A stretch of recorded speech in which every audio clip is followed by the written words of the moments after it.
Hi everyone. Kanda cook చేసే విధానము. ముందుగా కాందాని శుభ్రంగా వాష్ చేయాలి. వాష్ చేసినాక లైట్గా పీల్ రిమూవ్ చేసుకొని సన్న పీసెస్లోకి కట్ చేసుకున్నాను.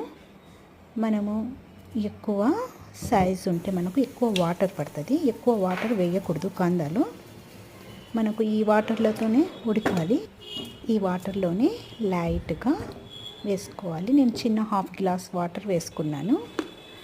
ఒకటొకటిగా కాందాని కడాయిలో అయినా ఒక బౌల్లో అయినా వేసుకొని ఉడికించుకోవాలి. మనం మధ్య మధ్యలో చూసుకుంటా ఒక 5 మినిట్స్కి కాందా కుక్ అయిపోయింది. చాలా మెత్తగా సాఫ్ట్గా పర్ఫెక్ట్గా ఉడికినది. వాటర్ కూడా పూర్తిగా డ్రై అయిపోయినాయి.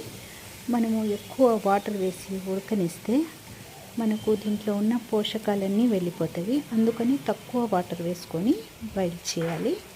సాఫ్ట్గా చాలా మెత్తగా కుక్ అయినాయి. Half glass వాటర్తోనే.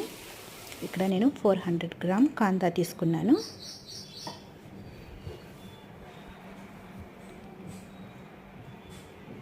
అన్నీ ఒక ప్లేట్లోకి తీసుకున్నాను.